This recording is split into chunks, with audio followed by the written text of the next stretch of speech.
In this clip, we're going to see Bibi Netanyahu's foreign policy advisor confronted on what Israel are doing within Lebanon.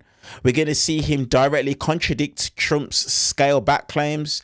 When pressed, we're going to see him deflect on civilian casualties, hospital evacuation orders, and whether Israel is actually open to talks when it comes to the attacks that it is that they're doing within Lebanon. As usual, let's watch the clip in full, and I'm going to give you guys my commentary, my perspective, and my thoughts towards the end. Let's get into it. Joining me now is Ofir Falk, the chief foreign policy advisor to the Israeli Prime Minister, Benjamin Netanyahu. We're so pleased to have you with us today. Thank you for making time. Thank you for having me, Kelly. Thank you. Appreciate it. President Trump is trying to send a message that he believes Israel will scale back, that he has delivered that message to the Prime Minister. But we're also understanding that Mr. Netanyahu says there are targets in Hezbollah, related to Hezbollah in Beirut, that he wants to strike. So where does it stand right now? Is there a scaling back, or is there ongoing forceful attacks inside Beirut? Well, there was no real need to ask to scale back, because the hit yesterday was the hardest hit that we hit Hezbollah since the pager operation, where we took out hundreds of Hezbollah terrorists. We took out hundreds of Hezbollah terrorists yesterday. And clearly, we're going to be hitting different places. And as the Prime Minister said, there is no ceasefire with Hezbollah. We have to degrade their capabilities. And if there's one thing that we've learned from the October 7th atrocity, is that we cannot have a genocidal terrorist organization on our border. We can't have Hamas on our border in the south, in Gaza, and we can't have Hezbollah on our border in the north, in Lebanon. So when we hear the president using the phrase, we need to low-key it a little bit, we need to scale back, that's not happening. Well, the Prime Minister and the President have had the greatest cooperation. They have the greatest cooperation and coordination throughout the war. At the greatest cooperation I've ever seen between a President and a Prime Minister, and between our armed forces, between the American and the Israeli armed forces. We're partners in war, and we're also partners in peace. But on this point, apparently there is a disagreement if they see it so differently. Scaling back and going forward are not the same thing. Actually, we are in complete agreement between the Prime Minister and the President. Let me move on to a different point. The World Health Organization says the evacuation order for Beirut includes 2 major hospitals, and there are no alternative medical facilities available to receive the 450 patients from those hospitals. And they're calling on Israel to reverse that order. Will Israel comply in that way? Well, Israel will take that into consideration. Israel does everything possible to mitigate, to minimize the harm to civilians. We always do. At the same time, Hezbollah and the Iranian regime and Hamas does everything possible to put civilians in harm's way. They use civilians as human shields. That's what they do on all the fronts, and we do everything possible to minimize the harm to civilians. And we'll continue to do that. But the terrorists, the Hezbollah terrorists, will not have immunity.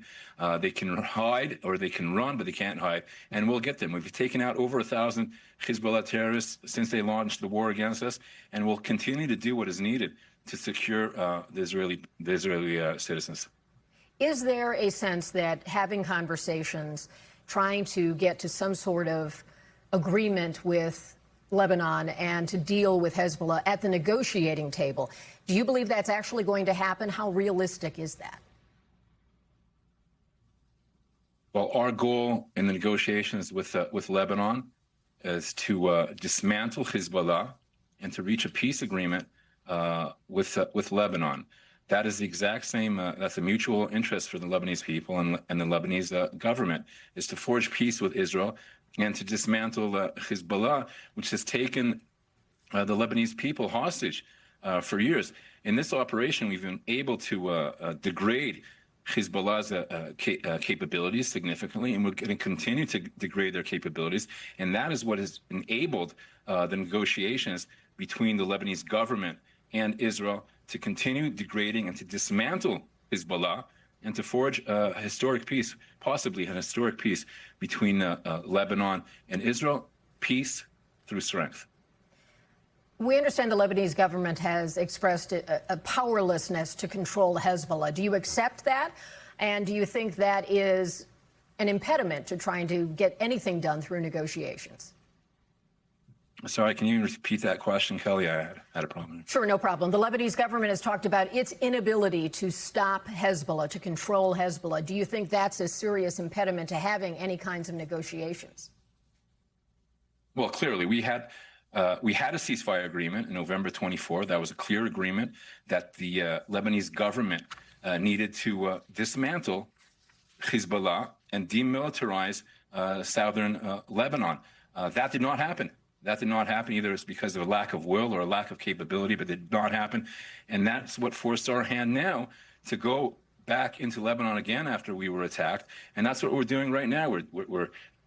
We're degrading Hezbollah, and we're demilitarizing southern Lebanon, and we're not going to let this genocidal terrorist organization anywhere near our border. Now that Hezbollah has been degraded significantly, Lebanon, or maybe the Lebanon government, can step up to the plate and to do the right thing and to continue to degrade and to dismantle Hezbollah. And that's what we're going to be talking about, amongst other things. That's what we're going to be talking about in the negotiations. There'll be another set of negotiations coming up in Pakistan where the U.S. will be dealing with Iran. Israel is not a party to those negotiations. What does Israel want to see come out of that? Well, our objectives in Operation Roaring Lion were to remove the existential threat posed by the Ayatollah regime, including their nuclear capabilities, their ballistic missile capabilities, and to create the conditions for the Iranian people to do the right thing and to take their destiny into their own hands. What have we achieved so far in this war? We've degraded their nuclear capabilities significantly, including by taking out an additional key nuclear bomb scientists. We've taken out thousands of missiles. We've degraded their capability of producing additional missiles. We've taken out hundreds of launchers. In terms of the regime, we've taken out their key leadership. Do you consider that regime change, though, sir? Leadership. Removing personnel, do you think it's regime change? Part of it is to remove the Ayatollah regime. That is part of it, and to create the conditions. That's part of creating the conditions for the Iranian people to take their destiny in their own hands. Sooner or later, this regime will fall. It will fall. We so appreciate your time and your insights today. Thank you for. Honestly, when it comes to Israel and some of the talking pieces that it is that they have, it's always the exact same thing. It's always the exact same thing. First and foremost, let's start with the Donald Trump point.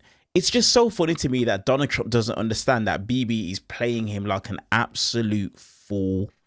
He is playing him like an absolute fool, and it's so embarrassing to see.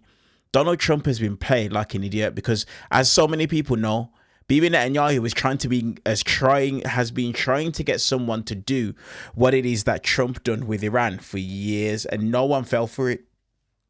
The quote-unquote best president of all time that the right and MAGA would have you believe fell for it. And as a result of that, we now have a situation where the United States has been humiliated. But guess what? Israel aren't the ones who are having the finger pointed at them. Israel aren't the ones that are being laughed at. It's the United States. But it's just interesting when it comes to Israel, and when it is that they're questioned on any of their activities, it's always the same thing.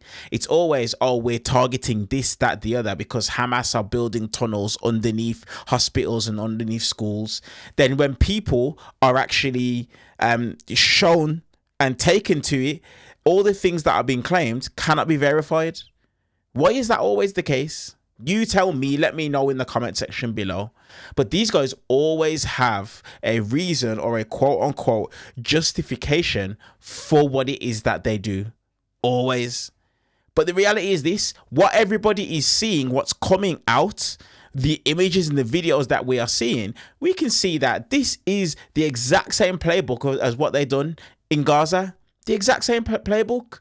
They're literally wiping out so many residential places where people live. They're taking out hospitals. They're taking out medical centers simply because why? The Greater Israel Project. That's what this is. Let me know your guys' thoughts on this exchange in the comment section below. Hype up the video, subscribe, hit the like button as well, and I'll see you guys in the next clip.